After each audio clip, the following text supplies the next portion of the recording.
in a brand new way. All right. It's going to have the picture and everything. According to OBS. We'll see what happens. Multiverse news, live. As always, we're live. Dun, dun, dun, dun, dun, dun. Yeah. Hey, look at that. It's got the image. That's cool. I'm proud of it. I always like the images. I'm seeing that we are indeed live. Yeah, we are. Now I got There the it chat is. there. Okay. You guys ready? Yeah. Sorry, Hey, hold we're this up there a live. little bit with the tech issue. Sorry, we're a little late, you guys. Just a mere 7 minutes. We're gonna jump into this. Adam Dell, what's up, buddy? Let's fucking go, I think you mean.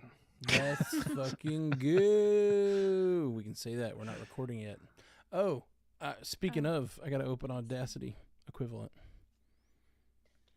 Never mind, mine's open. Audacity. Good song. Yeah, I don't know if that was like to the I'm workshopping it. theme of The Simpsons or like the American anthem. It could have been anything. Audacity. Boom, boom, boom, boom, boom, boom. That sounded like Whip It. Audacity. Audacity good. Dun, dun, dun, dun, dun, dun. Audacity, if you're listening, we will gladly advertise for you on this show. Now I feel like we're playing Groot sings the hits a little bit, like the different tunes that are happening. Okay, we're gonna do this show.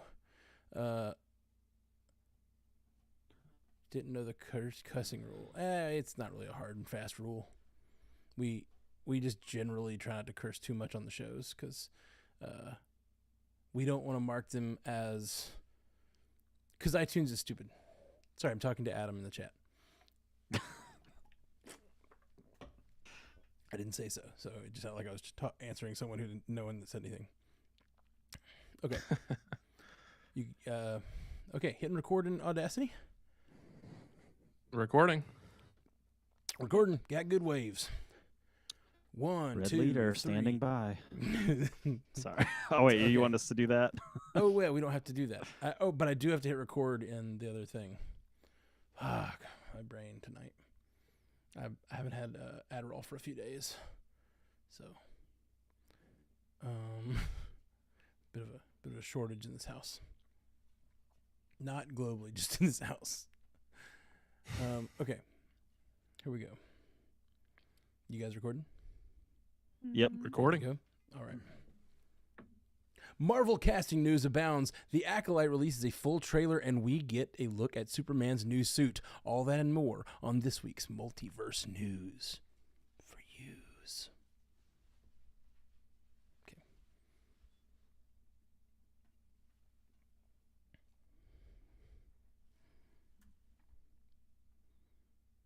Welcome to Multiverse News, your source for information about all your favorite fictional universes. My name's Matthew Carroll, and with me on the panel this evening, we have Jay Scotty St. Clair. What is happening, bud? Ba-da-ba-ba-ba. I'm spoiling it. Just kidding. That story did not make it to this show. We do not celebrate leaks or spoilers around here. Particularly toy leaks are fraught because they're just never intentional. They're always just like terrible decisions on some corporate thing. We talked about an MCU cast. We did not say what it was, but there's a big MCU toy leak right now that we're not going to talk about at all, except for that it exists. And Jay Sisson, what's happening, bud? Hey, I know exactly what you're talking about, because if you want to know how I found out about this, it was because I took my kids to McDonald's, which I almost never do. But it was like we had baseball, and it was like, oh gosh, it's too late. Let's just get McDonald's. And when I pulled the toy from the box, I was like, are you kidding me right now? Whoa. So I will not spoil it for anyone else. But yes, it is there, and just be warned if you are a fan of the Marvel Cinematic Universe. You were like McDonald's. You were like a prime victim of this thing. Like, this is not like you had a moment of weakness like me and you Googled whatever it was. No, you were like you were at McDonald's, pulled the toy out, not knowing about it. Man, that is rough. I'm so sorry. Yep. I had a stupid experience with it. Real quick, Haley Hobbs. Sorry, Haley Hobbs. What's happening?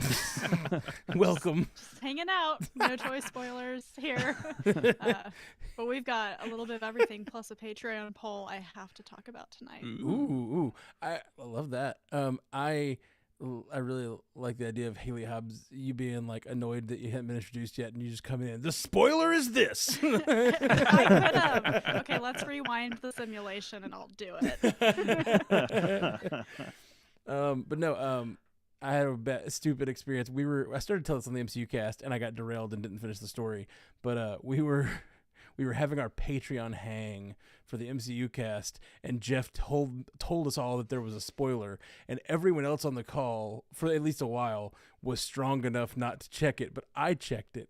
And so then me and Jeff are having this conversation trying not to spoil everyone else, and it's like the most boring thing, and I was like, we gotta talk about something else. Like, we're just talking about a spoiler that these guys don't want to know. It was a really terrible Patreon hang. Sorry about that, guys. Those 3 minutes were terrible of me and Jeff. We were being bad hosts. Yeah. I know we need to move on as we haven't officially started the show, but I do think it's interesting, just like seeing these two titans of industry. And is this a failing on Marvel's part to be as ironclad and as airtight as they usually are? Or is this McDonald's just saying, hey, you can push other people around, but you're not going to push us around? We wanted this merch to come out. It's coming out. That's a really good question. I'd really like a short film similar to The Big Short or Dumb Money, just about like the corporate workings that happen to let this sort of thing happen. I don't know if you've ever seen Mayor McCheese. I mean, he looks like he's a figure of authority. He probably gets to make decisions. I have to Google that now. I don't know that he looks like a figure of authority, but in my hometown, I'm not kidding. There is the McDonald's of my hometown. There was a whole statue of Mayor McCheese out front, like he was some kind of war hero. Yeah, that's one of those old school McDonald's. Yeah, that's amazing. Is it still there? No, it's been taken down. Not. Sadly, we love to ruin good things. It got melted down or something. I don't know, but he still lives. He still now. He still lives in here. He still lives right here in my heart. Nestled right there. I like the idea that not clogging any arteries, but living there. I like the idea that he's a war hero. Like, I really wish they had gone full on, like it was a stolen valor situation where like they gave Mayor McCheese a bunch of medals. They didn't do that though. They didn't do that. Okay. Let's see. First, we got our 5-star review for this week. Thank you to A.O. Ray for sending in a 5-star review on Apple Podcasts. They say, this is the podcast I look forward to every week. Every single geeky interest of mine gets covered. I love hearing all the hosts' opinions. Congrats on 1 year. Looking forward to many more. Hey-o. I Very keep cool. that review right here by my heart. Right beside Mayor McCheese. It's yours. Let me have mine, Jay. Just give it time. All right. Well, we have bantered a lot up top, so let's dive right into our first story. Everyone's favorite villainous character actor Giancarlo Esposito made waves by announcing he has been cast in an MCU film, with an added caveat that he is not a role fans have speculated about. Actor and writer Paul Walter Hauser, who has been in the news a lot lately, is also joining the MCU in Matt Shakman's Fantastic Four movie in an unknown role. The casting news comes on the heels of Bob Iger's comments today about shrinking the volume of MCU to 3 films and 2 television series per year. This definitely means a shift in the current release schedule. So how does this make you guys feel about the direction of the MCU? I'll start by addressing Bob Iger's comments about, the slowing down of production. It's what we've been hearing for the last couple of years here, but I'll just kind of say, I'm not going to tell anybody how to live their life, but if you have any kind of issue with the prospect of like a maximum of 3 films and 2 TV series, and that's not enough for you, maybe just examine some things, because I think that is more than enough. And when they say they're slowing down, I'm surprised it's still going to continue to be that much. But I don't want them to slow down too much. So it sounds like a good, meeting in the middle, for my purposes anyway. But as far as these performers, for my purposes. Nefarious. You made it weird. That's what I do, man. That's what we do here. It's all right. It's all right. But as far as these actors, yeah, both are stellar performers and they're welcome additions. But Paul Walter Hauser is really the grab that moves the needle for me. Ever since we learned that the MCU is going to be doing an original take for the Fantastic Four, I've been expecting Mole Man to factor in, as he is one of the very first foes. If I could be mistaken, if I'm not sure, he might be the very first foe that they ever faced in the comics. So my money is on him playing the part of Mole Man. But alternatively, Paul Walter Hauser has also recently established himself as a voice actor. He's going to be voicing Embarrassment in the upcoming Inside Out 2 for Pixar. So thinking about that, we know that the robot butler Herbie is going to be featured in this film as well. So if Paul Walter Hauser is not playing Mole Man, I could definitely see him voicing Herbie, and that'd be my next best guess there. But to address Giancarlo Esposito, I am by no means disappointed that he's going to be joining the MCU, but I do kind of feel similar to how I felt when Pedro was cast. I'm excited. He's obviously very talented. He's a solid actor, but it doesn't really excite me the way that I want it to. And I guess I just kind of hope that, true to his word, he's not going to be playing one of the many villains that he's been fan casted as, over the years.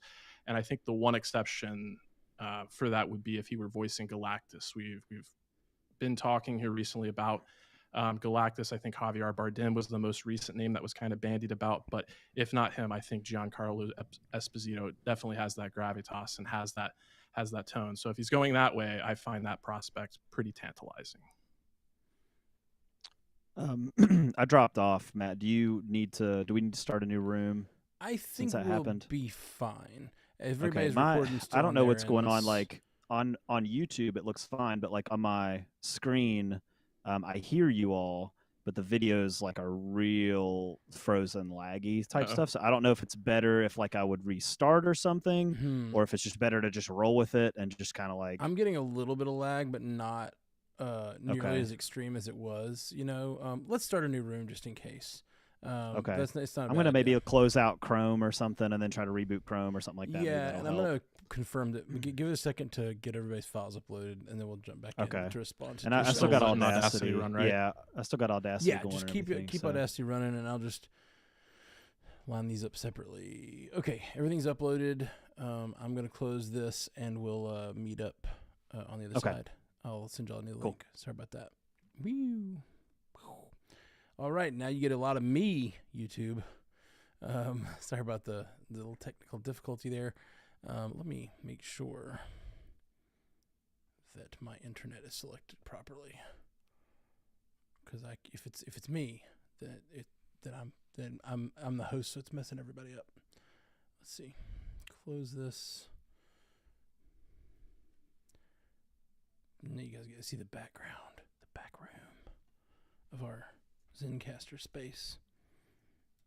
Good thing I don't name all the titles like weird, offensive things. All right, creating a new room.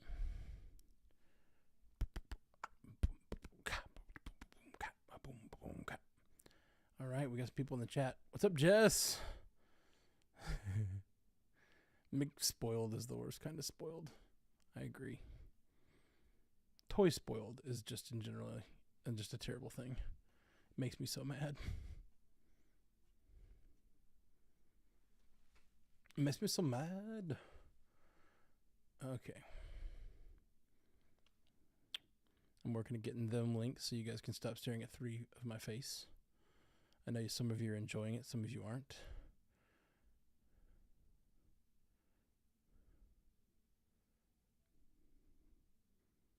Boop. Boop. Boop. Okay. Got the people invited. Let's see what's going on in the chat here.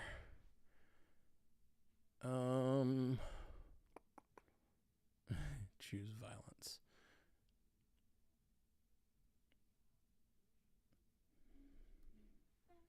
All right. Let's doing the thing where everybody's going to hear themselves, so give me just a second to fix that. Dormammu. I've come to That bargain. sounded so much like Benedict Cumberbatch. It's not even funny, Scotty. It's one of the ones I've seen more, and I've probably practiced a little bit more. But yeah, Scotty's in the mirror every morning like, Dormammu.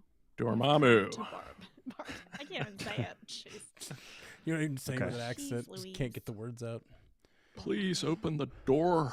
Dormammu. That's the one always gets me. That's hilarious. You care so much, don't you? Yeah, I don't even know. That's when he's having the big blow up with Christine. Okay. Yeah. Gotcha. All right. All right, videos You were- kind of look better now, so hopefully that Yeah. Holds. Looking better. everything cool over there. So Everything's cool here. Okay. Oh, I gotta hit record on Zencaster. That would have been bad. Mayor McCheese was not pleased that he's only in your heart, Jay. He wants a more prominent place than that. yeah, that's So true. So he true. disrupted everything. He wants like 10% of my income too, like a tithe. Tied to Mayor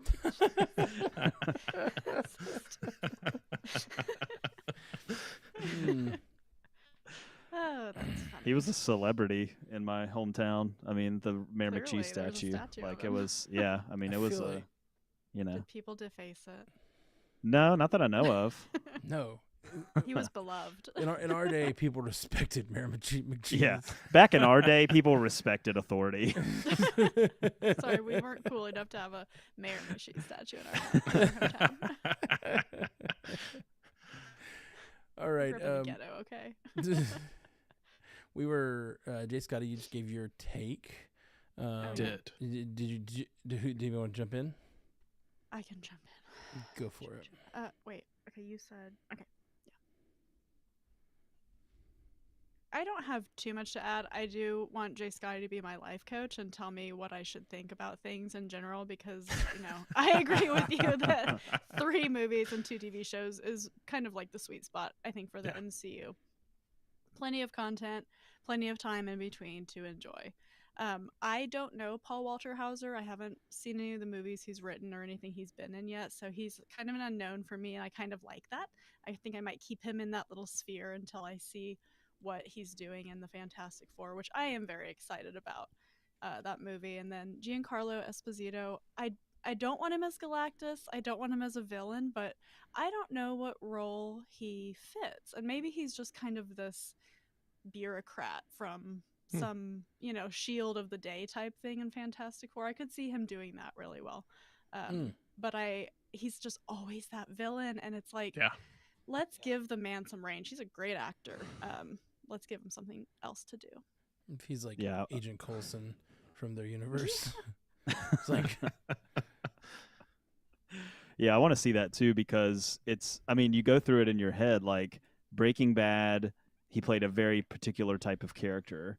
And then you go over to The Mandalorian and The Boys, and it's like he's just a very particular type of person in these movies. And I think he does run that danger of being limited in a way where he's just kind of plays that guy that's like the villain in control or whatever. That's always kind of been his thing, is like he knows more than you, he's smarter than you, and he's in control or whatever. And so I do want to see him get the opportunity to do something interesting. And I think like he does seem excited about the role, which I thought was cool. Like in the quote, he says something like, this is, you all have been typecasting me for this, this, and this, or whatever, fan casting. But like I am, this is going to be something new and original and all that. So I think that that's good, that he does seem like he's on board for whatever they're going to be bringing him into. But I think the possibilities are pretty endless for him. I just like to see him do something a little bit different than what we've always seen him done, even though he's really good at that. yeah, I agree with all you guys said about the casting. I don't have a strong opinion about either one of these guys. I don't. Giancarlo is great, but I do feel like he hasn't shown new stuff in a while. It feels very, very stale. So do something new. But the thing that I hadn't heard yet, and I hadn't had a chance to talk about yet, is this 3 movies and 2 shows a year. I am one of those people that Jay Scotty does need to like teach me, because I do feel like that is too little for me. I want a little more than 2, but I will I think it's good that they're setting a benchmark. I also think that Marvel almost never, when they decide on like what they're going to do, their new format, their new thing, lately they've been changing a lot. So I have a feeling they might say 3 movies and two shows, and then break that fairly quickly, either shrink it a little bit or grow it a little bit or some form of that. Like maybe they'll have 3 TV series one year and 2 movies or whatever. I have a feeling it's going to shift. But I like that there's a benchmark because I think they're definitely over flooding it lately. But it's just one of those things where like these last couple of years have been really nice, as much Marvel content as we've gotten, because if you didn't like a show, there's another one around the corner, you know, like, oh, this isn't my thing. Even if it's not that the show is bad, it's just not your favorite kind of show. It's really nice to be like, well, yeah, Secret Invasion's right now, but 2 months from now we've got Loki. You know what I mean? And like the 2 a year feels like very slow for that process. If you got one stinker in the mix, it's like, oh, that feels like it really kills a year's worth of content almost, or like half the year's content. I think ideally in my mind they do like the February release, then we get like a TV show in like the spring, early summer, then you get your summer movie release, and then there'll be a TV series in like the fall, and then you'll have your final movie in like November. Yeah, I think that would be a pretty good. And maybe they'll still do like a special, or like one of those like they do with the Christmas special, a couple things, stuff like that. They do a few specials like that are not full series but little drops. I could see the special presentations working into this too. But yeah, I am saddened to get less Marvel content, but I like the fact that they're thinking ahead and trying to plan out how much content to release and trying to rework it, because they clearly, what they were doing was not maximizing the growth of the MCU and stuff. Yeah, I mean, they've gotten scared off a little bit from the big release schedule. I mean, their most recent movies, for the most part, have been on the negative end. They've lost money, or they've had these huge production budgets, and then they haven't turned out the profit that you would expect from a Marvel movie. So I think the rush to put content out was something that ultimately we will remember as something that bit them, I think, in the long run. And I think that reformatting, kind of re-strategizing, deciding who are we going to focus on. He also mentioned in these comments that Disney as a whole was going to try to focus a little bit more on their sequels and on developing the properties that they have, which, I mean, it has its pros and cons, but at the end of the day, a lot of the original stuff they've put out hasn't done well. So it does make sense from that viewpoint. Obviously, we are the Multiverse news podcast, and so like we operate in a world of sequels. Like that's what we talk about more than anything else. But the idea of a company being, and I've heard this from other companies too, we're going to focus on sequels because they're more successful. Of course they are, but you can't get to a sequel. Like, yes, sequels are more successful, but often the 5th of a series is terrible. You know what I mean? There's a diminishing return when you keep going back to the same well, unless you keep revitalizing it. And I think that's why the MCU has worked, is because they bring in new blood with the newer movies that might not do as well, but those infuse creativity into the next thing. The Ant-Man may not do very well, but that's a character you can utilize for 6 more movies or whatever, for all the, Infinity War, Endgame, all that stuff. So it disappoints me, the idea of them like not creating new content. I need them. That's kind of the worst news especially for Marvel. I don't want to see them not creating new characters to build upon. Can't get to sequels without the first movie. So you just run out of runway real quick. Yeah, it's fair. All right. Up next, we got some Star Wars. May the 4th has come and gone, but with it, Lucasfilm provided a full trailer for June's new live-action series, The Acolyte. Fans of the franchise who enjoyed seeing The Phantom Menace back in theaters last weekend were also treated to an extended look at a scene from the first trailer featuring Carrie Ann Moss. With the marketing machine churning out content, what's our outlet? Sorry. Marker? What's our outlook for the dark disciple known as the Acolyte? Man, the Acolyte hype is real. I think people are very excited about this show because you need nothing. need to know anything going into about Star Wars. And I think that's really cool when you're trying to develop a new audience like they did with The Mandalorian. That was a totally original show idea, and everybody just really caught on to that. I won't say a lot about the trailer because if you want to watch it, you can. And there wasn't a ton more in it that was like, oh, big reveals. They're specifically trying to keep us on our toes with you don't know who's going to be the acolyte, you don't know who's going to be light side, dark side by the end of the show, and I love that. So there is source material out there if you want to read it, but I think that if you're somebody who like generally just likes to watch Star Wars on live action stuff, this will be a great show for you without having to feel like you need to pack in all this knowledge. So I'm super excited about it.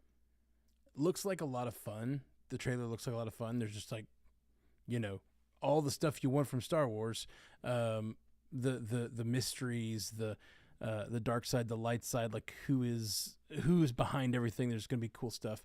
But I wondered if some of the stuff there will tie in to stuff from Ahsoka and things, just because like they're like, what are you? Who is this? Like, I don't know. Like, the mysteries feel similar to some of the stuff that was going on in Ahsoka, and as a like deep dive person who knows nothing about the source material that you're talking about, and so it while I really enjoyed it, part of it made me like wonder if they're going to a very similar well for some of what they're doing, which it's always dark side, light side, so like the well gets pretty thin pretty quick. They're set extremely far apart in the universe timeline wise. Like this is taking place 100 years before the Phantom Menace or something like that. So it's in this High Republic phase that they've been developing. So the one thing I did dislike, and it's not about the trailer, it's the poster for the show, is it's almost exactly the same as the Obi-Wan poster. Look it up. I was like, okay, who's doing this? Because somebody needed to say, I don't know, that looks really similar. But they're like, where's that old file on my computer? Yeah, it was like Friday at 2 p.m. replace with this. The hype is real for the show still. Yeah, it looks fun. It looks like part murder mystery, part like development of the Force, which I think is sort of needed a little bit. We haven't visited the High Republic on screen, at least. I mean, I know there's tons of material out there for High Republic stuff, like books and stuff, but we haven't really visited on screen. So it's cool because it gives you this chance to really infuse what you want out of it. Like if you're the creative team behind it, you can really kind of play with it a little bit. You've got a little bit of guardrails because it's a prequel, but it's so early of a prequel that you can really kind of develop a unique story with unique characters that you could revisit if you want to eventually in the future. So to me, yeah, it looks like the perfect summer show. I think people are excited about Star Wars. I think like they've done we were talking about content being sort of shut off a little bit. I think Star Wars has done a good job of, after The Rise of Skywalker, which was not super well received, I think they've done a pretty good job at like building their hype back up slowly, doing The Mandalorian, doing Ahsoka, like kind of building up back to the big screen again. And so I think like we've got this James Mangold movie coming. We've got like the Mandalorian, Ahsoka, Boba Fett crossover coming. Like they're doing a good job at just like slowly building up to these like going back to the theater to see Star Wars again, which I think is a good move, and I think it'll pay off. Yeah, Haley, I'm glad that you clarified that this is technically the High Republic, because that's what I was kind of struggling to remember. I knew it was a couple hundred years removed from the Phantom Menace, but I wasn't sure if that technically qualified as the High Republic or the Old Republic or what have you. So with that in mind, I don't have any real familiarity with the source material as far as like all of this High Republic content goes. I love Star Wars. I will always love Star Wars, but these days I'm not as aware or immersed in a lot of the expansion of the universe in terms of, the supplemental material there. But I'll try not to say too much in case I'm correct about things, but compared to the first trailer, I did think there was a lot more to grab onto in terms of like the narrative. We knew that Jedi were being killed and being hunted by someone, but in this trailer, it became pretty apparent to me that whoever this acolyte is the former Padawan of Lee Jung-jae's character, the guy from Squid Game. Mm-hmm. And I did learn that he learned English for this role, so that's that's pretty incredible, and it just speaks to his talent. Star Wars called. Yeah, exactly. You're right. I would learn English if Star Wars called. I would learn anything. I would do that. I believe in myself. For sure. Be like, I already downloaded Duolingo. I'm getting started right now. I've been waiting for this day. Yeah. But the other part of the trailer, like I couldn't help but find myself start to wonder, and I could be totally off base here, but I started to wonder, is this going to be kind of like a Fight Club kind of situation? Like, is our person that's like hunting down this antagonist actually becoming the antagonist? Because we did have that line of dialogue, like, what are you? Like, they don't even know what a Sith is. So I'm wondering, like, is this person that's like tapping into the darker parts of their personality to pursue what they think is vengeance? Are they actually becoming the monster that they're hunting with? That could be completely off base, but as I'm saying it, I kind of am hopeful that it might be something like that. Well, there's also that great moment, I think, in the trailer where there's a child that's eyes just go black, and it looks like, and they look like they're on the island where Rey and Octo. where Rey and Luke hung out or whatever. So with the porgs. Yeah. And the milk scene, which we will not talk about. Love the milk scene. So yeah, it looks like there's definitely some interesting stuff going on with like them trying to balance the bring the dark side up to balance against the light, and I think it seems interesting. And also, there seems to be really direct questioning of the Jedi and their mission, which I feel like has not been so much. Most of the heroes we've seen in the Star Wars galaxy have been post the fall of the Republic, and it's sort of like they all revere the like age of the Jedi, you know, and sort of like that's when things were good and there wasn't a galactic empire. And so seeing these people like at the height of the Jedi Order and being like questioning the Jedi Order seems really interesting to me. That's one of my favorite things in Star Wars right now. There's a lot of things that are doing that, and it's fun to read, and it's going to be fun to watch because I love having the Jedi Council questioned. And you see why they got to where they were in the prequel trilogy. Awesome. And the Last Jedi tried to go there, and to me, like, that was one of the most compelling parts of that movie. I know that movie's kind of divisive, but like there are parts of that movie that I think did some like moved the needle forward on Star Wars, and then was kind of moved back. But that was where I was really following it. Like I was like, yeah, like that's what you like. Luke basically saying like the Jedi were chasing vanity, and they thought of themselves as invincible, and they thought they owned the Force. And reality is that the Force is not something to be owned by the Jedi. And I was like, okay, like we're cooking here a little bit. But then they sort of backed off of that with the Rise of Skywalker. So yeah, I think if you can do that, I'm a little bit more interested. Like if you can kind of fudge that gray a little bit, like Matt, you've said it before, like the bad guys have the red lightsabers, and like I don't need somebody to tell me that you're bad because you have a red lightsaber, you know, or whatever. Like, yeah, like let's kind of get those moral gray areas of Star Wars a little grayer, and I think people will respond well to that. Yeah. 100%. Not to keep going on this, I know we're going along on Star Wars, but if you like that kind of thing, if you like A Last Jedi and that questioning of the Jedi, read Inquisitor, Rise of the Red Blade. It's an awesome book where they explore that stuff. It's super fun read. Very cool. All right. Before we move on entirely, I did celebrate May the 4th. I made it out to my local theater, and this guy did not have the same build up that the Dune popcorn bucket had. Oh, look how cute Star he is. Wars, nothing but Star Wars. But I am Look stunned. at him.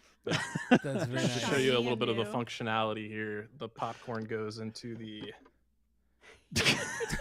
Oh, it's so much better than I thought it was going That's to be. a lot of Yeah. popcorn. Oh, I thought the Yeah. head was going to come off. That's so much better. Well, I haven't figured out entirely, but the head is a separate component, so people were actually putting their drinks or their beer in here. And there's a slot for the straw and everything like Love that. it. So yeah, this Oh my is God, that's great. Oh my Lord. Totally worth it, right? Yeah, every penny. That's a great. fine addition to my collection. I think you should definitely just like use that on a Saturday night at home, just drinking and Oh yeah, eating you popcorn got to get your and money's everything. worth. Yeah, that's a steal. As a man who doesn't like popcorn, you're developing quite the popcorn bucket collection. You know, they haven't been sullied. So Well, that's the thing is Mint condition. you can eat whatever you want out of them, Jay. You don't have to eat just popcorn. I know it's a little I have sacrilegious. I've been trying to find blue milk, by the way. I have not forgotten about the bit. I have been to 5 grocery stores in my local county, and none of them have it, and I'm Oh. getting so mad. I feel like a promise has been broken. Do you have to? I think it's to me. the simulation working against you. I'm Is telling there an you. order online thing? We can order you some. No, it's milk. supposed to be in the stores. I'm getting fired up just talking about it. Getting mad. You're gonna start driving. Like school's gonna get out, and you're like, I'm going to the next town. I'm gonna have to drive across state lines. Yeah, you got to. Sometimes you got to make it happen, man. Commit to the bit. Commit to the bit. So you got to commit to the bit. Jay Scotty, the guy who doesn't like popcorn, is about to have 15 popcorn buckets behind him. I know. You got to drive across state lines for blue milk. I know. I've been inspired by this conversation just now. That's what we're here for. That life coach resume is looking better and better. Just add bullet points. Okay, up next, James Gunn took to social media rather than the sky and debuted a first look at the Superman costume that will be donned or donnered by David Corenswet. Set against a metropolis that looks to be in distress, Corenswet appears to be getting ready to go to work as the new Man of Steel. Does this peek at the costume send us all up, and away with anticipation? To quote Ben Savage as Corey Matthews from Boy Meets World, underpants. I think we all see those red Iconic. trunks. We saw those red ones. Oh yeah, I pinched and zoomed. Yeah, me too. And I just think it's funny that he put out an image that's not clear that there's underpants. You really do have to pinch and zoom into the crotch of Superman. And I think He that's knew what he was doing. Yeah, that's a thing James Gunn made us all do. And I think I applaud him for his trolling. No, I like it. Initially, I was a bit surprised that they went with such a moody image for a first look, considering everything we've been hearing about this iteration of the character is going to be a return to the bright, optimistic Boy Scout.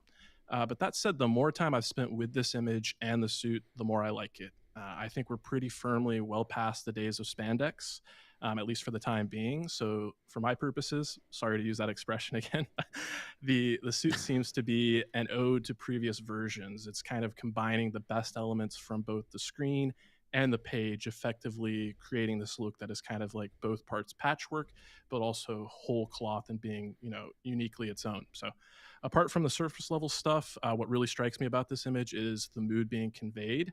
So I really got the sense that he probably just took those boots off and he's already having to put them back on. So I think, people are looking at this image and kind of speculating about the otherworldly threat in the background, but I don't put a lot of stock on that. I don't think they put anything out too spoilery this early. So I'm thinking whatever that is in the background, because they said this image was from in camera. So they had to do something with backlit projection or something like the volume or some kind of similar stagecraft there. So I suspect this is probably from the first few minutes of the movie, and it's probably going to be fairly inconsequential, maybe a part of a montage just showing him going to work and doing what he does. I'm surprised to hear it's from in camera. I thought it looked AI generated, and I don't really mean that as a knock, but it kind of did. And then the more I looked at it, you brought up Alex Ross a few weeks ago, Scotty, and his comic art, which is very like oil painting, like you said, and it kind of looks like that too. I like it. I like the colors. I think they're muted enough not to be garish and in your face. IGN put out a post, which I sent to Jay earlier, with all these tweets of people being like, "Don't worry, Superman, don't hurry," or anything. Like, it's hysterical. Go look it up. They're like knocking him so for casually getting like dressed. taking his time. It's super funny. But I do like it. I like the trunks. I'm here for it. My only like nitpicky thing was I was like, those boots are so clean. Like the rest of his suit is kind of grungy looking, and I was like, did he polish them? Why are they so clean? But I like it. I think it looks good. He looks good. He flies. He flies. He doesn't need to use those boots. He never touches the ground. Never touches the ground. Yeah, I'll be interested to see I want his like popcorn bucket to be a clean boot. Okay. just a boot. Just a boot. I'll be interested to see like when we get more like a more front, like not in a dark room, not at night kind of look, like to see if that changes it at all. I don't have strong opinions about this because I guess when I see people kind of being like, oh, it sucks or whatever, I'm kind of like, what do you want Superman to look like? I guess, like, I don't know, like red cape, red boots. Like, I don't know. I just don't think about it that deeply, I guess. I think it looks good. I think it looks Guardians-esque, which makes sense. I mean, it's James Gunn, and that's sort of, he has a particular style. when he does things. But to me, it looks like it blends a little bit. It's got a little bit of the Cavill kind of thing. I think the trunks are needed. Cavill's suit was a little not safe for work, I think, was the knock on it, kind of below the line. So I think you need the trunks. And I don't know. The one thing that stood out to me, the cape looks kind of velvety and like kind of, but I think that looks kind of cool. So I'm down with them changing some stuff. I'm down with them kind of experimenting with it a little bit. And yeah, but I'm excited to see more. I think it'll be interesting to see this kind of like maybe a set photo or maybe like an official image or something like that that's a little bit more light, and just see if that's kind of what we're going with. But I think I mean, I think people are really excited for this movie, and I think I don't know, to me, like I'm excited about it, and images like this make me feel good about what's coming in Superman. Yeah, two things really stood out to me on this, and one of them is I just really like the first thought I had when I saw him was just how human he looked. Like, it reminds me of, all the other James Gunn helmed superhero material that feels very like, they're badasses in their own right. They do their thing, but they're like very, very human. And most of his characters are sort of the opposite of Boy Scouts. Sure. They're very crass in a lot of cases. And so it's really interesting to me to hear him tackle a Boy Scout and still make him as human as possible. Because a lot of times the way he makes people human is by sort of like injecting those sort of like, on the line jokes and crass stuff. And like, I don't know.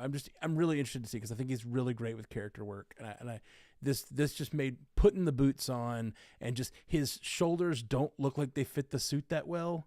Like the suit just like it looks like a person wearing a suit. It doesn't look overly fit or anything like that. And the other thing is, you mentioned Haley, how it doesn't look too garish, and I agree. Not too bright colors or whatever, but there's still a lot of color in it. There's like a turquoise in the background and a bright pink, and there's reds and blues and that velvet red and the bright red of the boots. Like, it's another thing that James Gunn has done well, is maintaining sort of a modern feel to things and not feeling too pop art, while continuing to infuse all these characters with life and color. And so everything here I'm digging a lot. And even more so than Guardians, it reminds me of the Suicide Squad movie that he helmed, and reminds me of which makes sense, his DC. So, yeah. Okay, we can move on to the next story. The baddest superheroes around will be back soon.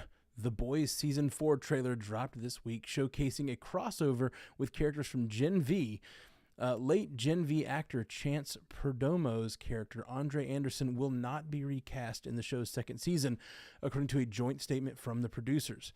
The Boys Season 4 premieres on Prime Video on June 13th. Does the crossover stand to benefit both shows? Oh, absolutely. I think Gen V is great.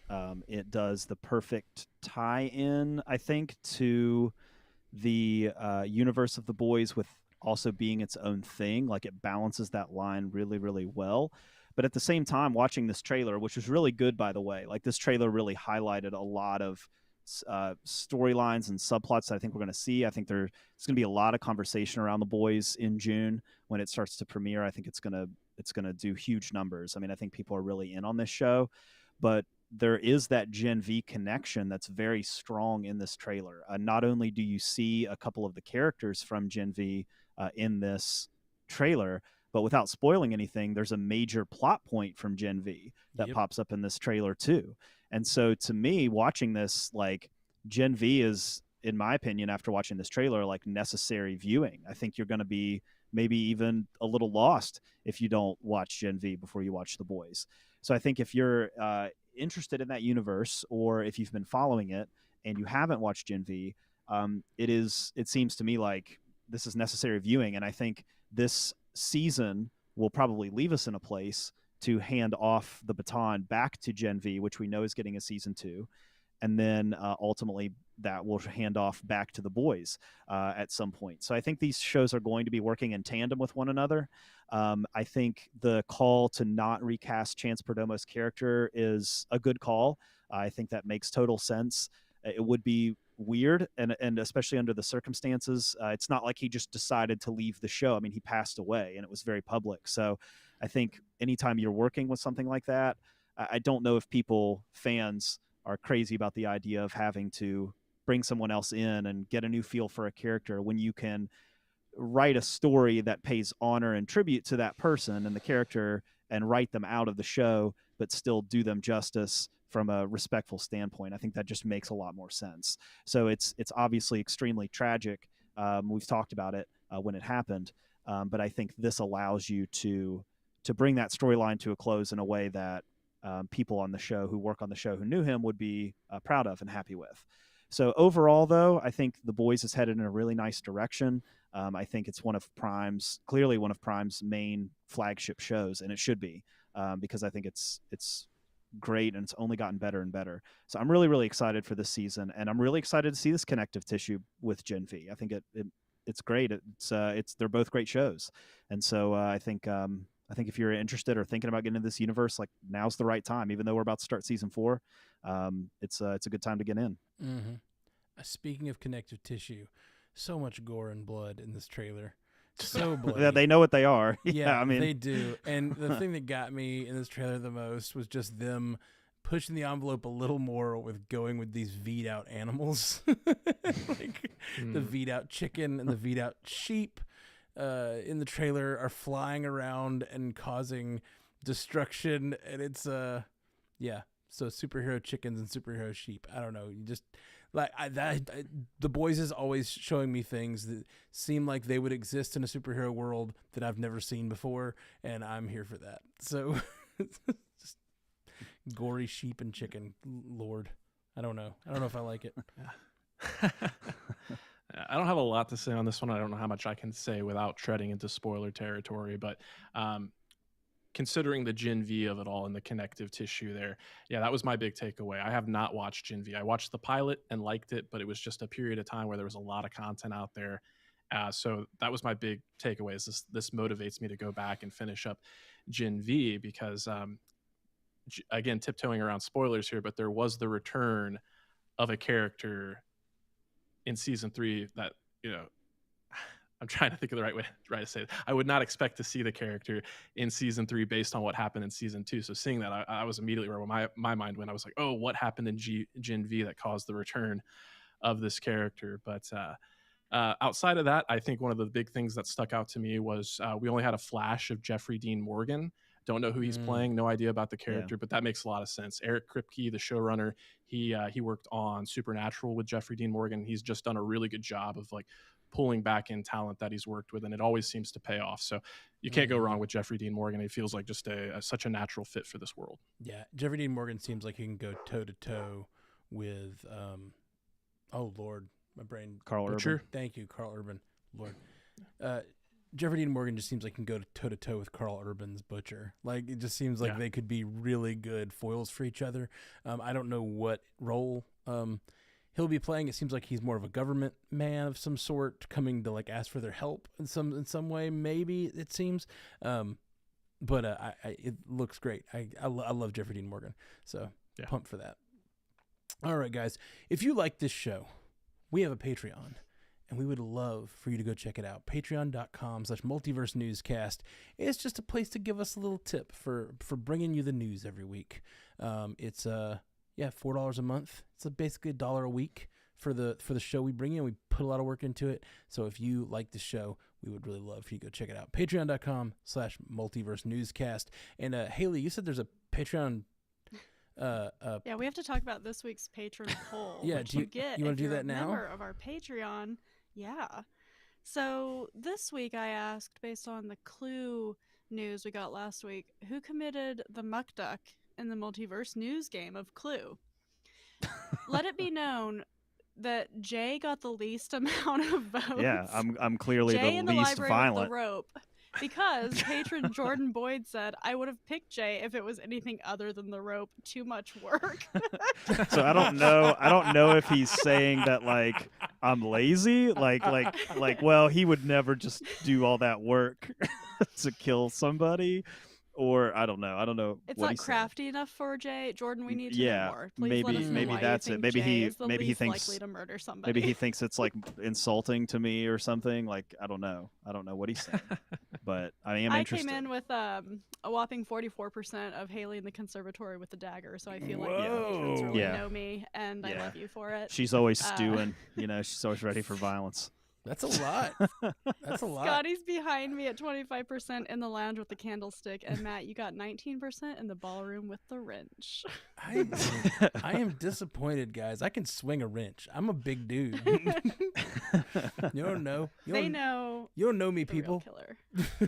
They know the violence rankings. So if you want to be part of fun like that, join our Patreon. That's fun. I need to go check that poll out. That's fun. All right. Well, we'll be right back with more multiverse news, our lightning round, and our Patreon, our lightning round, and our Spotify poll right after this.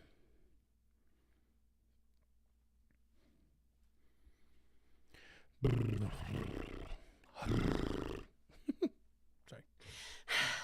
Gotta stretch it out. Stay loose. Did anybody see Conan's Hot Ones yet? Yes, Yes. it's so It's fucking disgusting. No, I hilarious. haven't. It's so funny. It's so Conan funny. is one of the funniest people on the planet Earth. Yes. Like he has consistently been funny his entire career, I agree. and like that is a Watch it, perfect Scotty. showcase of how funny he is. Well, it's a sort of showcase of his commitment to a bit. Like, talk about Yes. committing to a bit. Yeah, I Was don't his want The level you complexion the hope same to color as his achieve, isn't hair? it, Jay?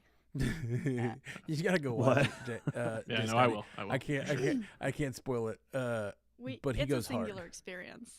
He goes hard. It's pretty great. I love Hot Ones, but I have this weird. I've been researching it online, and there's not like a term for it, but I'm not alone. I found a Reddit thread, but whenever I can read about spicy food, and my face will get flush, and like I can sweat just like thinking about, reading about. So like watching other people eat, like I'm like pouring sweat watching other people eat hot, spicy wings, but I love it anyway. It's just All a right. weird thing.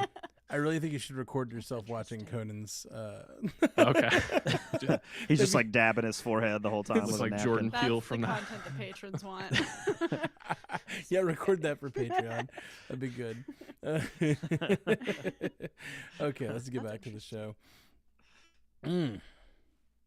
Welcome back to Multiverse News, and we have a Spotify poll this week, as always. Do you want to see Wesley Snipes return as Blade? This is a lot of you said yes. First off, 48% said yes, 15% said no, and only in Deadpool got 35%, which is kind of what we had settled on as a group, saying that it would be a great place to have him, but we don't really want him back until we have an established Blade or whatnot. But that's 85% of people saying yes in some form. They want Wesley Snipes back as Blade, which I think is a pretty big showing there for Wesley. We don't even have our new Absolutely. Blade yet. I know. We have But his voice. That is true. speaking of Blade, Haley in the conservatory with the dagger. Oh yeah, I'll knife you. Let's It's a get. very personal way to kill somebody. I guess it is. Daggers in They close. say, and they say women do it a lot. So I don't know. I thought that women were like the poisoners, like. That too. I think it's like women poison, and that's the personal way because it like takes time, and it's like over months they poison. Yeah, We'll bring my husband on, and he can tell us what he sees more. she more of a dagger girl or a. Like, don't What do you think, what do you just see more in your answer. line of work? Like, just answer with your gut. Like, what's the most common way? I really like that. Answer with your gut immediately. Would your wife kill you with a dagger or poison? Not me. Like what he sees in his line of work. I wouldn't kill him. Oh, I love okay. him. Okay. I thought you meant what. Okay. This wasn't even what he I wonder what sees. he would say now, actually, that you bring that up. Yeah. I'll ask him. Ask him. Bring it back next week. Report back. Just the I'll let you know. Haley's The husband. Spotify poll this week. What will Haley's husband say? I really like the idea of having like the Spotify poll, the Patreon poll, and the Haley's husband poll. Just a little corner, you As a know, just a little series. corner. Corner for him. Okay. Lightning round, lightning round, lightning round. You guys know how it works. I'm going to read a story. We are going to claim that story by shouting out our names like it's a buzzer. And then whoever claims the story gets to respond to it. And you get one rebuttal per lightning round per participant. And here we go. A24 has secured the rights to produce Checkmate, a project centered around a book proposal by Ben Mesrick, the author whose books were adapted into films such as The Social Network and Dumb Money. Checkmate will reteam Nathan Fielder and Emma Stone to direct and produce, and will tackle a recent public chess cheating scandal between chess masters Magnus Carlsen and Hans Niemann. Jay. Scotty. I heard Jay first. All right. I'm sorry, Scotty. It's just I feel like have you watched The Curse? I have, yes. Oh, okay. I was Um, gonna say you don't get to comment unless you've watched and, The Curse, but you have. So go ahead. Well, I'm more No, here. no, I'm he more said his here to name talk first. about. I'm more here to talk about the chess cheating scandal of this, not Okay, the good. Fielder Okay. Emma Stone angle of this. Okay. There's space for both of us. Go ahead. So I follow competitive chess like relatively closely, and this chess cheating scandal that happened between Magnus Carlsen and Hans Niemann is so perfect to be tackled by Nathan Fielder and Emma Stone, because it's so weird and like there's so much drama behind it. The short version of the long story is that Magnus Carlsen is the greatest chess player in the world. He'll probably go down as the greatest chess player of all time when he ends his career. And Hans Niemann is a chess player from the United States, and they got teamed up in a tournament, and Niemann was beating Carlsen, and Carlsen resigned and then refused to play him and accused him of cheating.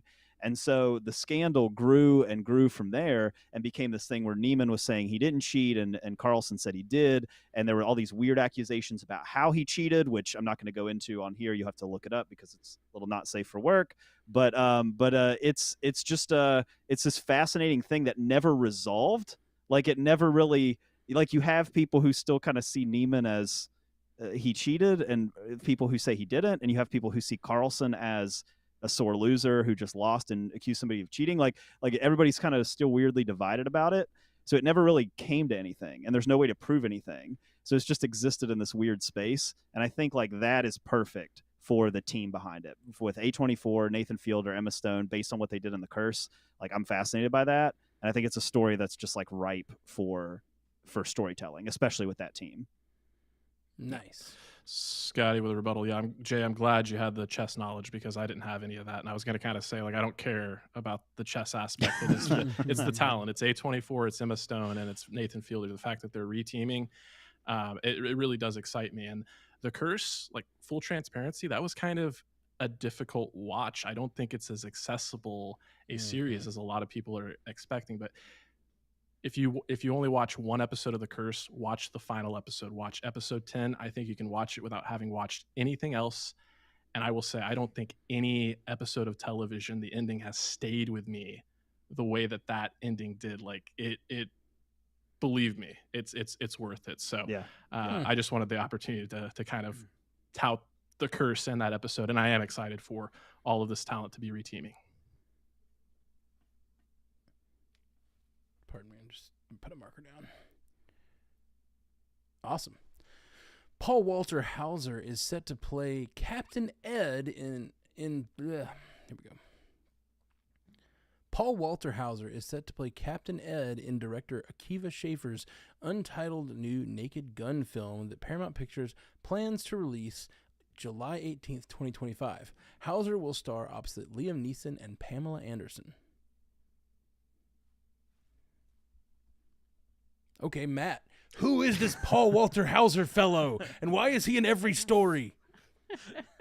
Why? It's gonna be Man of the hour. Chris Farley, gonna be in Fantastic Four. Yeah. Like the man is. I mean, he's He's eating. everywhere. And I have seen a few things that he's been in. We talked about him on MCU Cast yesterday as well, because of his casting in Fantastic Four. And I don't remember him from anything except for I, Tonya. I vaguely remember his performance in that being good, but like it's all kind of blurry. So I need to go check him out because apparently the world is seeing something in him because he's in every story. He's like our new Pedro Pascal.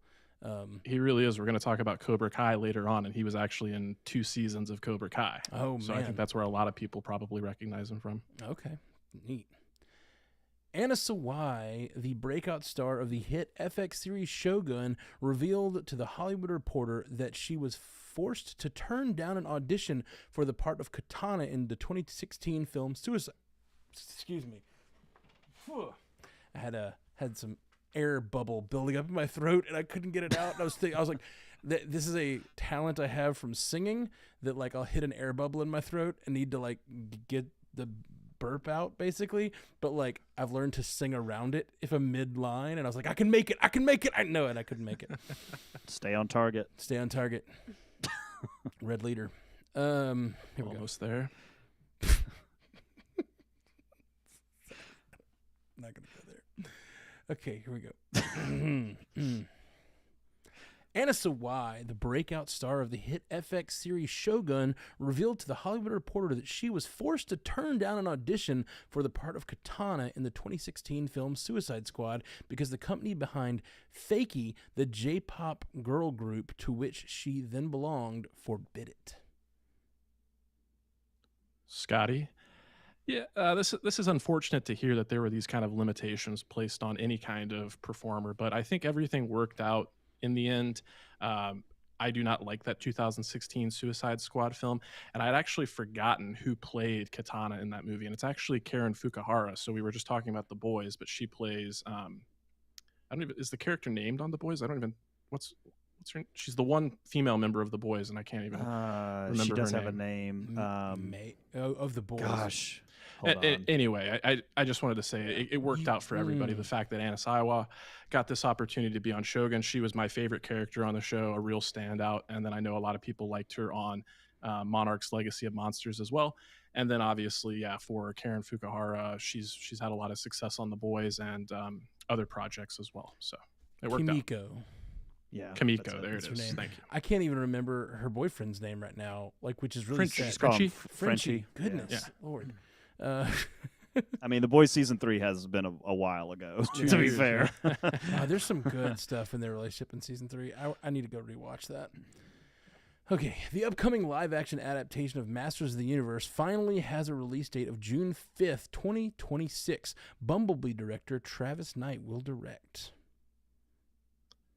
Scotty, I'm not super immersed in the Masters of the Universe. I did kind of go back and revisit the classic series a couple of summers ago when Netflix first put out their kind of reimagining there, helmed by Kevin Smith. So in that sense, I think Travis Knight, looking at his previous work and what a great job he did with Bumblebee, like a cherished 80s kind of character, I always want more work for Travis Knight. I kind of am still holding out hope that eventually he'll either direct a Marvel or DC movie, but I think this is a really nice move for him. Sweet. Netflix announced the 6th and final season of Cobra Kai will consist of 15 episodes, with the season split into 3 5-episode blocks. The first 5 episodes will premiere on July 18th. Scotty, I'm not caught up on Cobra Kai. I do enjoy it. As far as this release strategy goes, it doesn't really impact me because it's just going to be one of those shows that I will go back and binge eventually. But I do wonder about how this is all going to factor into that film we've been talking about, the one that's going to seemingly branch, the Cobra Kai and the classic Karate Kid films with the recent one with what is it, Jaden Smith? Mm-hmm. Is that Will Smith's kid's name? Sorry. Yeah. Yes. as well as Jackie Chan there. Kristen Stewart and Oscar Isaac are set to star in Flesh of the Gods, an 80s vampire thriller to be directed by Panos Cosmatos, the filmmaker best known for his hallucinatory 2018 horror movie Mandy. Scotty. Jay? Oh, go ahead, Jay. Oh, Please. well, I Give was me a just gonna break here. say, like, I think the who's behind the camera is fascinating, but who's in front of the camera, like Kristen Stewart and Oscar Isaac, is a really like interesting pairing of people together. It seems like this film is gonna, like you said, gonna take place in the 80s, and it's gonna be this like slow descent into madness kind of film, starting with like the happy couple, and then just like slowly kind of unraveling with like a vampire twist. So. I mean, I don't know. I think if you're interested in that genre, like, what's not to like? Yeah, I just wonder if they'll be sparkly vampires or not. Based on what we saw in Mandy, they'll probably have some colors, but not sparkles. Wheel of Time and Gone Girl star Rosamund Pike has joined Lionsgate's Now You See Me 3, the upcoming installment in the Magic Heist franchise. Matt! Haley. Go for it, Haley. I only got it because I have a no I haven't delay. seen Now You See Me. I haven't seen Gone Girl, and I haven't seen Wheel of Time. But Yes. I Never love mind. I'm taking Rosamund it back. Pike. I take I back love my... Rosamund Pike. I've seen her in Pride and Prejudice, James Bond, and in Saltburn. And I love her so much. And I hope that she's often given these like icy roles to play, 'cause she's got a very like that demeanor, but she can be very, very funny. Like if you watch Saltburn, she kind of plays this horrible person. You love to hate her. And so I hope she gets to kind of have some fun in this movie. You're telling me you killed somebody with a dagger and you haven't seen Gone Girl? Like, that's such a crime. But I've seen Saltburn, and it's worse. A lot worse. I'm trying to think of that line she has when she first meets Barry Keown's character, where she's like, oh gosh, she's like, oh, you look good. You're pleasant to look at. She's like, I've had this aversion to ugliness ever since I was young. I don't know what's wrong with me. Her son's like, it's because so you're a funny terrible at it. person. She's awful, but she's so funny. I love her so much. let me throw out my rebuttal, I guess. I did not know they were making Now You See Me 3. We may have mentioned it before, but I'd forgotten that. And it just feels like forever since Now You See Me 2, and even more forever since Now You See Me 1. I really like those movies though, and I keep thinking they're not going to bring it back because it takes so long between movies. But I'm on board for a third one. I think they're weird and cool, and I don't know. It's just a cool, weird franchise, and I like it. Magic heist. Yeah, magic in a heist movie. I don't know, man. I like it. And some of those scenes where they use all the sleight of hand are just awesome. And especially the stuff they do practically. A lot of it is clearly CGI and stuff, but like some of the practical stuff they do is really cool. I think one of the stunts they pulled off in the very first one did kind of remind me of a couple of like Mission Impossible sequences where you see how they pulled something off afterwards. So yeah, there's something satisfying there. Absolutely. I mean, a magic trick, a heist film is a magic trick in a movie. You know what I mean? Like it's like the reveal of like how they it's a lot of fun. That's always like the joke though, is like the Ocean's 11 thing. Like they do the whole thing, and then at the end there's like a 30-second like, here's how we did it, and it's just like a bass solo in the background, like bam, bam, bam, bam, bam, bam, bam, bam, and it's like showing you all the angles, like we did this and then this and then this. You know, I don't know. Maybe we're missing that in this society. You say that's a joke, and that's all I want. That's all I want in movies is more bass solos and big reveals of what happened in the heist. You guys ever seen I'm gonna try not to derail us too far. What's the show that's all heist related? Too late. Leverage. I don't know. Leverage. Yes, Okay. that show. I only watched like the first 3 seasons, and then they changed networks, and I lost it somehow. But like, that show did a really good job. Heist movies are hard, and that show did a really good job of every week making a heist movie, and I was impressed. And it was like, it reminded me of Burn Notice, and it was always like good little episodic stories with fun characters that you like, but there's not much of an overarching story, at least in the first few seasons. But I really loved it because every week it was a new heist story, and I was like, I'm into it. Give me more bass solos. Steve Carell is set to star opposite Tina Fey in the upcoming Netflix comedy series 4 Seasons. The series is based on a 1981 film of the same name. Matt. Scotty? Go for it. Go ahead, Matt. Oh, I was gonna say this is a reunion between Steve Carell and Tina Fey from Date Night, which is that's all I really got. Yeah. Can't go wrong with these two. That's all I really got. They're great. A24 has picked up Onslaught, the upcoming horror action film from director Adam Wingard. Wingard is fresh off directing Godzilla x Kong, and Warner Brothers hopes that following the filming of Onslaught, he will return to direct another chapter of the Monsterverse. Scotty? Yeah, Adam Wingard's been doing pretty well for himself. I did like Godzilla Kong.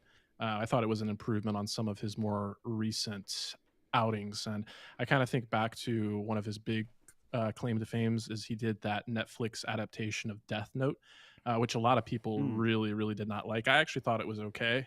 But this excites me that he's going to work with A24, and I think that'll kind of help him as a filmmaker kind of return to some of his more homegrown and indie sensibilities, which I think is always a good thing for filmmakers once they're given like these huge budgets and opportunities. It's always good to kind of remember where you came from. Yeah, keep the brain fresh. Have to solve problems with something other than money. Yeah, absolutely. Exactly. Hugh Jackman and Emmy winner Jodie Comer are set to star in The Death of Robin Hood, a dark reimagining of the legend of Robin Hood. A Quiet Place Day One director Michael Sarnowski will write and direct the feature. Haley, I love a Robin Hood movie. I don't care how bad or weird they are.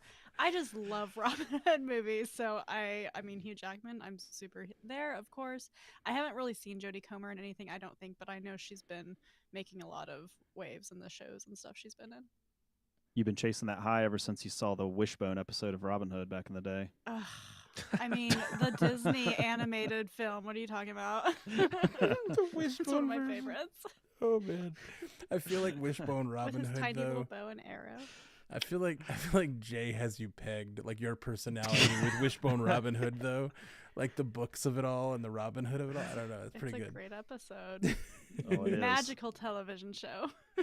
I also really like the four of us all have our own like niches that we like, and I like that we're slowly also revealing the niches that are not popular. Like I love a heist movie, even though they're like widely accepted as sort of like schlocky most of the time, and then like you love a Robin Hood movie no matter how bad they are. Like that's good stuff. That's good stuff.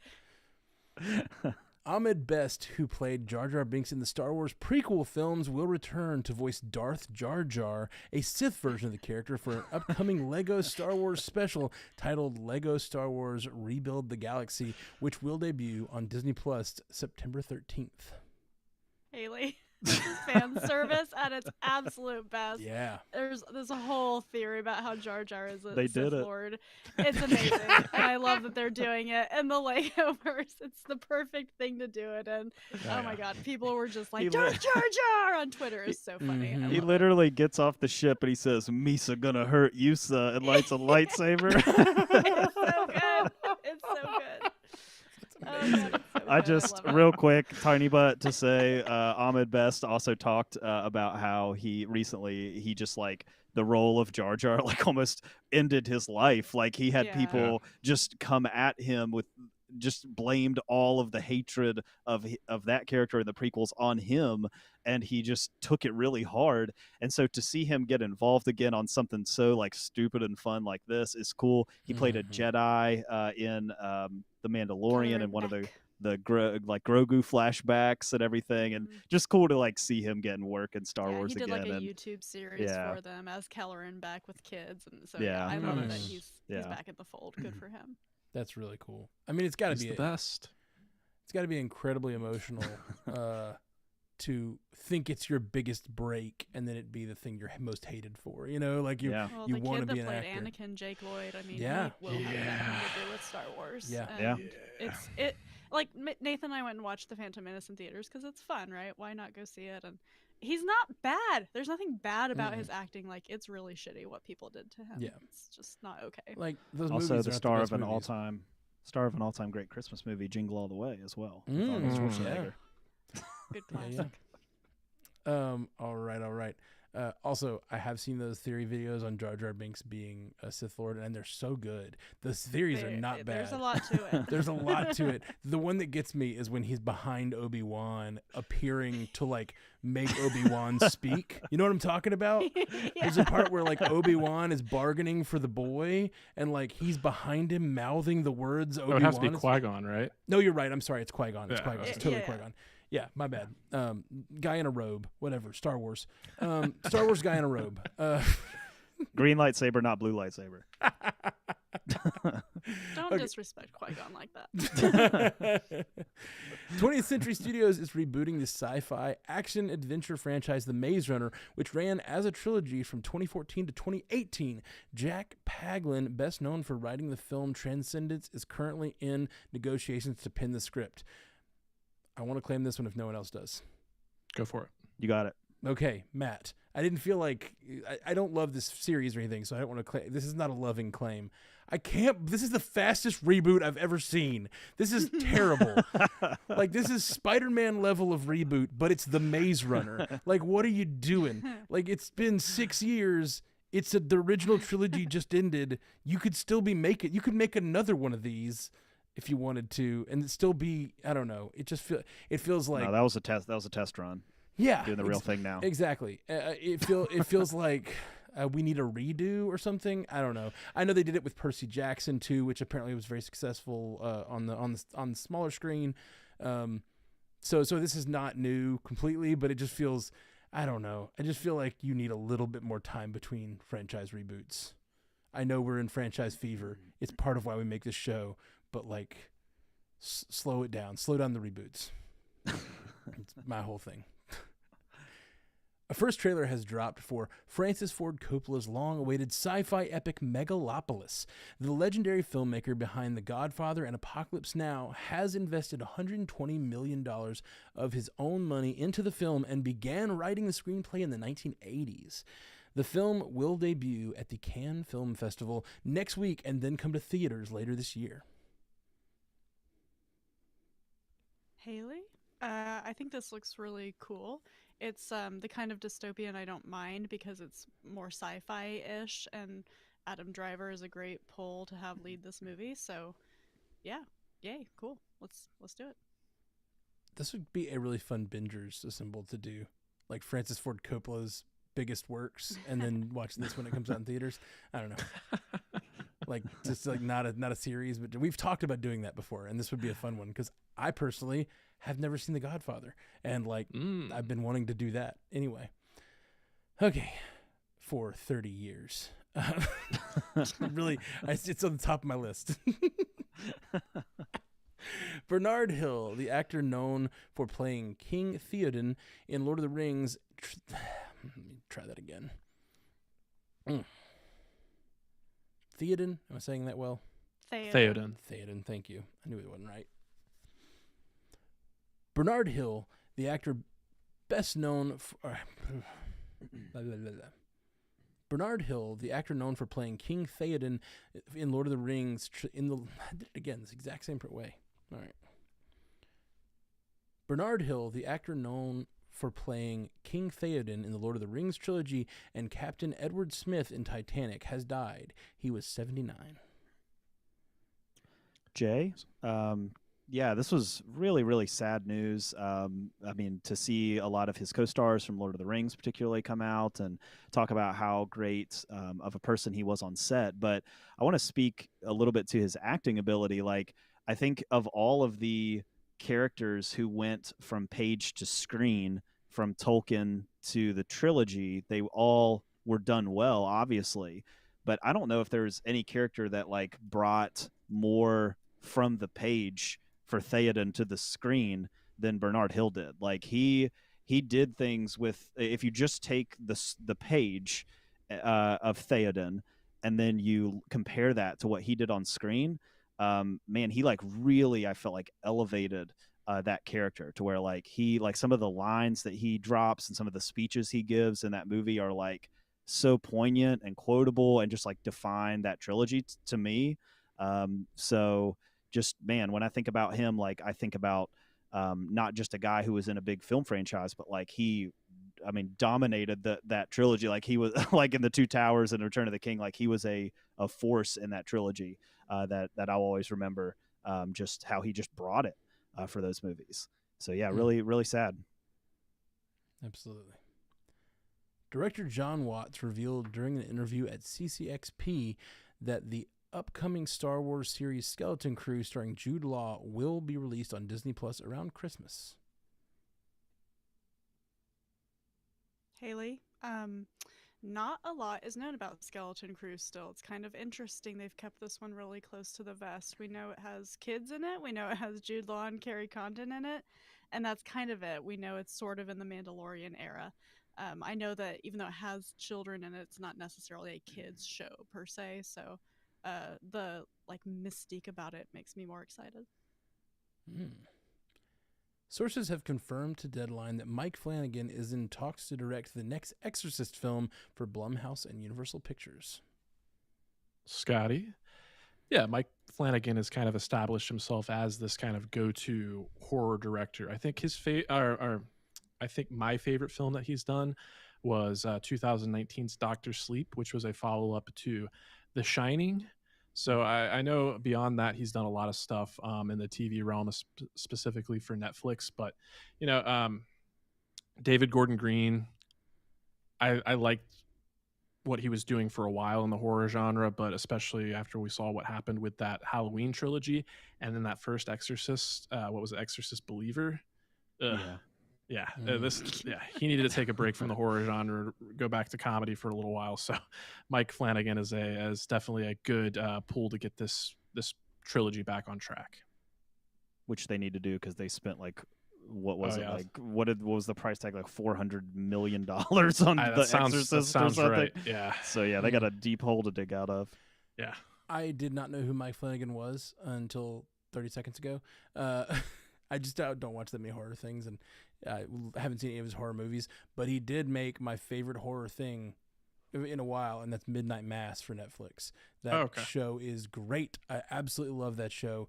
If you are a person that likes genre stuff, it's not too horror-y, has some horrific things in it. It's a horror show, but not too bad. But it deals with sort of religious trauma stuff, and it's one of my favorite. Right. I absolutely love that show, and he's the creator of that show, so that's cool. I think he did The Haunting of Hill House as well, which got pretty popular.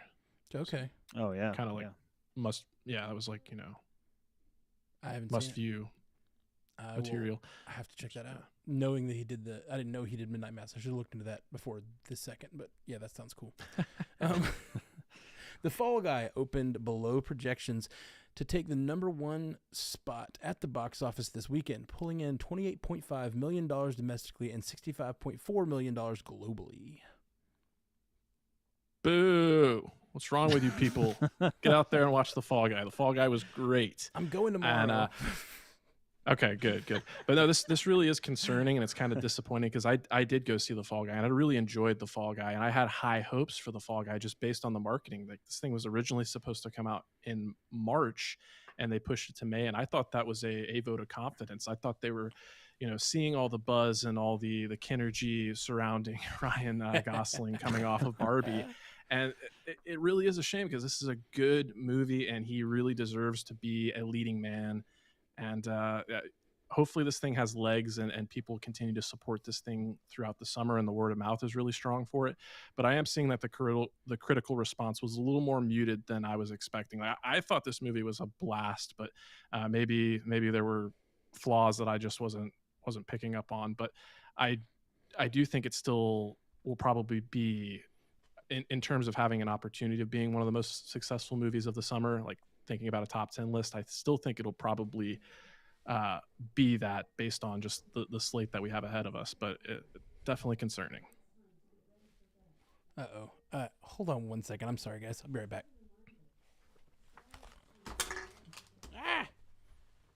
This is a long lightning round. It is. There's a lot of stuff. It just kept piling up. I wonder if more people will go see The Fall Guy. Like, a lot of colleges are done this week, and then school's out soon. I wonder if I feel like May the 4th weekend was not the weekend to drop it, maybe? I don't know. Yeah. I mean, that's normally when Marvel drops their big, kick off the summer. There's not really a lot of Okay. stuff in front of it either. Was Emily Blunt good in it, or was she just Emily Blunt about it?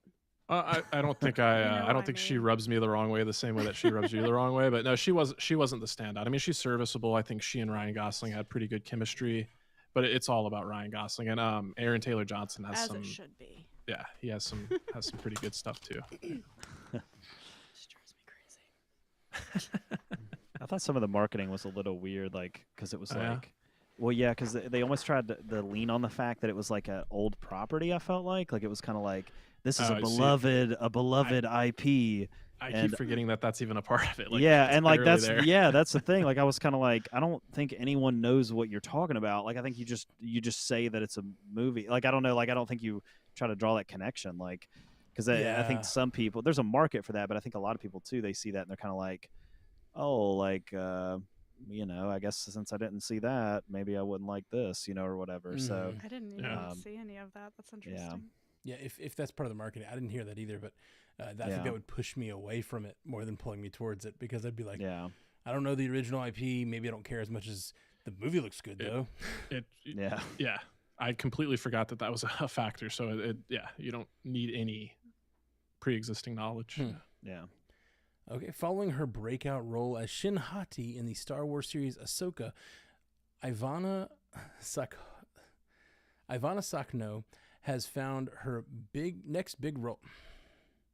Ivana Sakno has found her next big role. Sources tell Deadline she has landed a major part in Megan 2.0, a sequel to hit film a sequel to the hit film. Man, I don't know why I'm Why don't struggling we so just hard. cut that last part and just stop it at Megan 2.0? We don't need the Yeah, rest of works. it. But just to shorten it Okay, up. sure. Does that work for you? Yeah, landed a major part Ah. in Megan 2.0. Not all that. Wait, hold on, my mouse died. Okay. Oh no. It's all good. It didn't have to be deleted. I can Like, what are you doing? I can edit live in my brain. It's fine. Yeah. Ivana Sakno. From the top. Okay. Sorry. Yeah, that's fine. Sorry.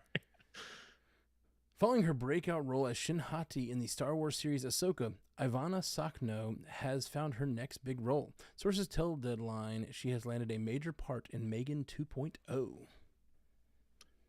Scotty. Yeah, I like this edition. I'm immediately ask myself, like, is she going to be playing a doll? Is she going to be the next iteration of Megan, or is she going to be playing a human character? And I could really see her going either direction. I think she has this kind of mysterious kind of quality to her. Like, not I don't mean this in any kind of insulting way, but I do think she has kind of like a level of androgyny to her as well. So that's why I could really kind of see her being like this kind of living doll. I'm kind of hoping that that's the direction that we're going based on that.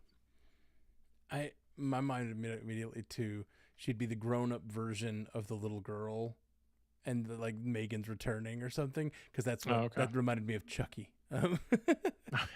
Sure. Like Chucky following around the little boy his whole life.